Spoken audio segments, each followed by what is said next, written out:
In this video, we're going to continue talking about proportional relationships. We already looked at what proportional relationships look like in tables. Now we want to see what do they look like in graphs. So that's what we're going to ask in this video is what does a proportional relationship look like on a graph? How do you make a graph of a proportional relationship? And how do you determine the constant rate of change from a graph of a proportional relationship? So let's take a look at some tables and graphs here of proportional and non-proportional relationships. So what does it look like on a graph? So on the left here, I have a table that shows a proportional relationship, and we can see that it's a proportional relationship because we've already learned how to tell that from a table. If we're comparing hours and dollars, every unit rate is $5 per hour. Every one of these ratios is $5 per hour.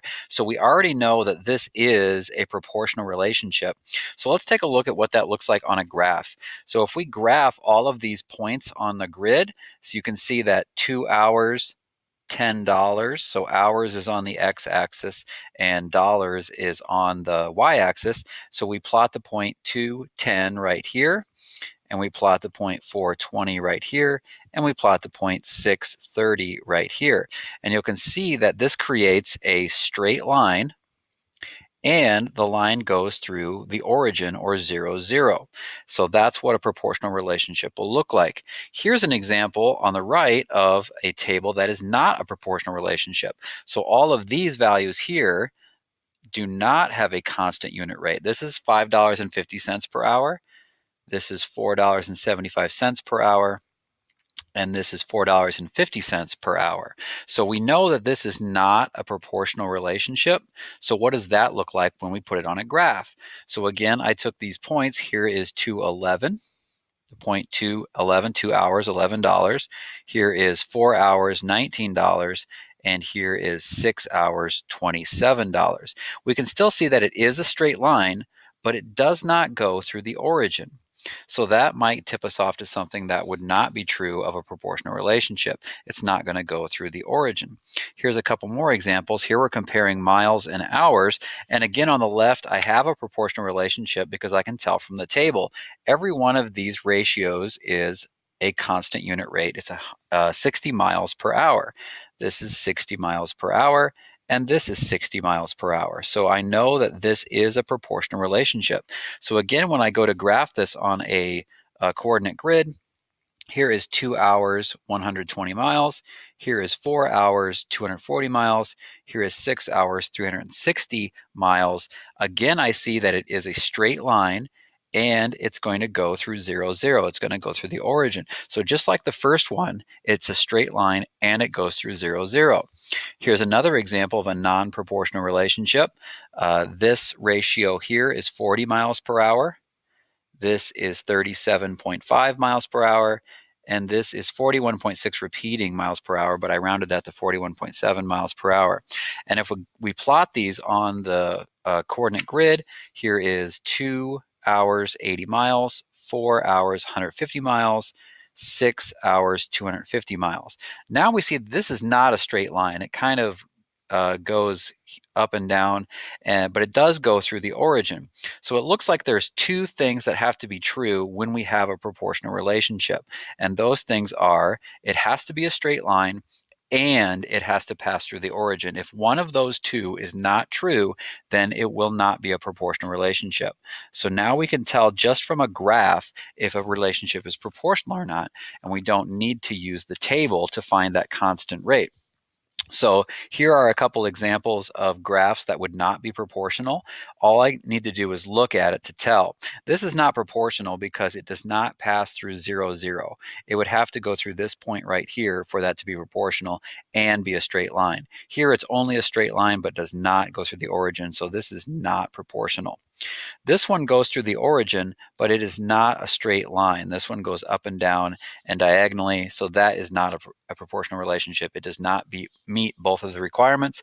And then finally, this one is proportional. I can tell that because it goes through the origin, or 0, 0, and it's a straight line. So from a graph, it's very easy to tell if a relationship is proportional or not. So here we have a table and a graph for two relationships, and we need to determine if the relationship is proportional. So here we're comparing time and distance, seconds and meters, and just looking at this graph, can you tell if this is a proportional relationship? Well, does it go through the origin? Yes. Is it a straight line? Yes. So is it proportional? Yes, this is going to be a proportional relationship. And if we test it, we can see that every one of these unit rates here is going to be 5 meters per second. Every one of those has a unit rate of 5 meters per second. So that is a constant rate. And then we don't use 0, 0 as one of those because you can't divide by 0. That's undefined. So all the other ones in the table are 5 meters per second. So that is a constant rate. And the graph confirms that this is a proportional relationship. Let's look at the next one that's comparing hours and centimeters. This one is a straight line, but it does not pass through the origin. This one passes through 0, 20. So it started at a height of 20 centimeters and then decreased from there. So it doesn't go through the origin. So I already know that this is going to be a non-proportional relationship. And again, if we look at the table, we can confirm that this is 18 centimeters per hour. This is 8 centimeters per hour. This is 4.6 repeating centimeters per hour, and this is 3 centimeters per hour. So these are all wildly different unit rates, so that confirms it as well. So from the table and from the graph, we can kind of doubly confirm that that is not a proportional relationship. So how do you make a graph of a proportional relationship? Well, the first thing we need to do is identify that constant ratio. Now, that's a theme in proportional relationships, the constant ratio, the unit rate. What is it? And we talked about that, and we learned how to do that in the last video when we talked about proportional relationships in tables. So this is exactly the same thing we would do if we had a table. So find the unit rate. Second step, use the unit rate to create a table. So again, we should already know how to do that. If not, you need to refer back to the last video on how to create a table of values. And then when we do that, we're going to choose at least 3 values of the independent variable in our table. So we get to choose those. We can pick whatever we want.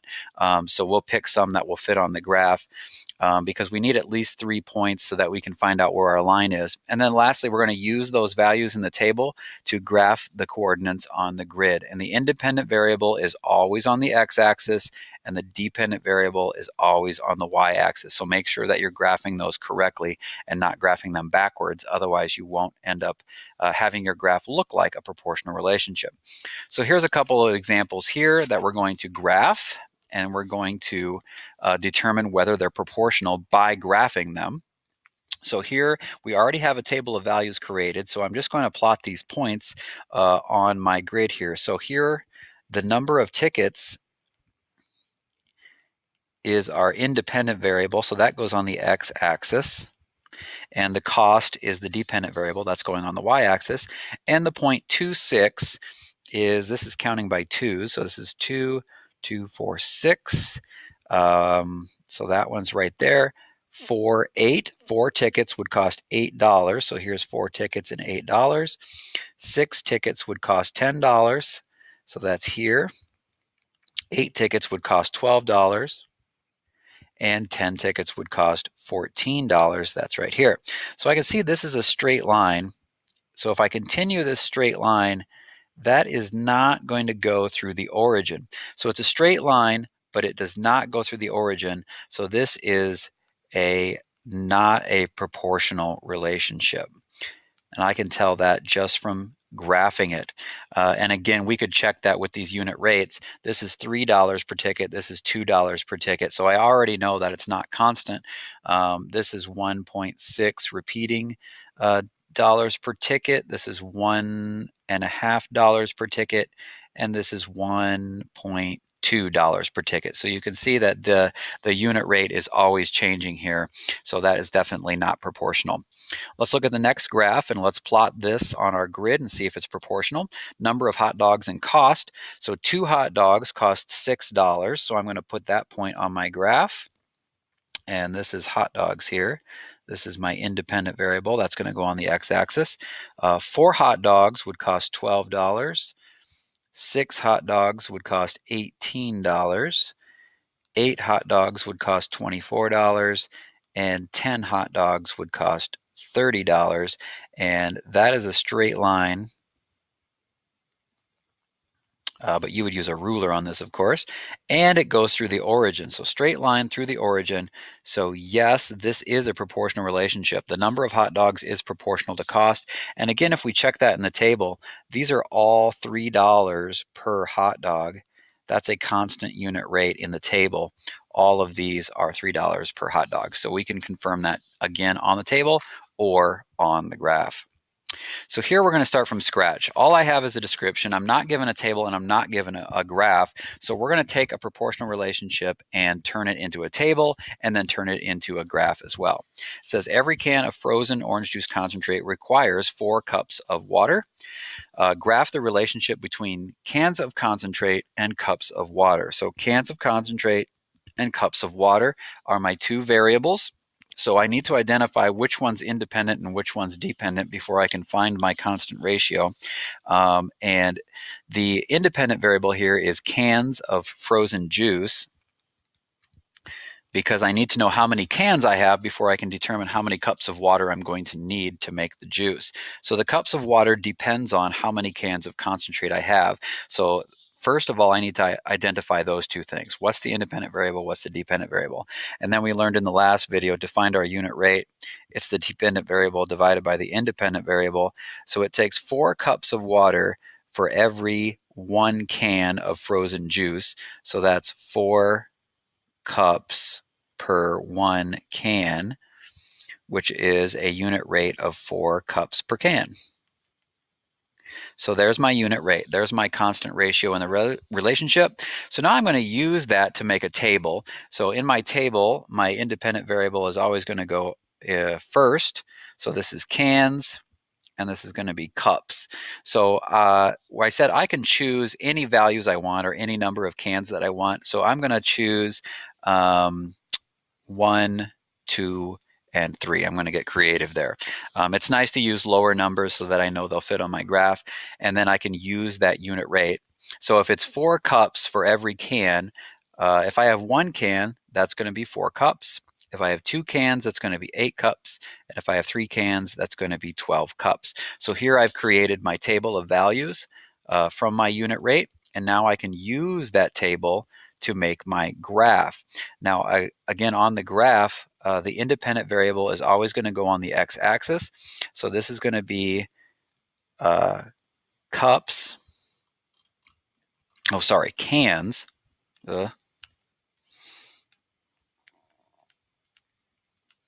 And cups is my dependent variable. So that's going to go here. I need to make sure that everything's going to fit on my graph. 1, 2, and 3 is all I need here. So I'm just going to spread this out a little bit. Always start with 0. And then I'm going to go every other line is going to be a can. 2, 3, 4, 5. So 1, 2, and 3 cans will fit on my graph. And then I need to be able to fit 12 cups on my graph. So again, I always start with 0, and I'm going to have 10 here. So I can't count by 1s, so I'm going to count by 2s. This will be 2, this would be 4, 6, 8, 10, 12, 14, 16, 18, 20. And it's okay to go beyond what's in your table as long as you count consistently and you start with 0 and don't just put these numbers only on your graph. So it's kind of like creating a little ruler here. So now I can plot the points in my graph. 1 can would require 4 cups. So that point would be right here. That's 1 can and 4 cups. 2 cans would require 8 cups. And 3 cans would require 12 cups. And I can see that that is going to be a straight line that goes through the origin, and there's my graph that compares the number of cans to the number of cups that I would need for my orange juice.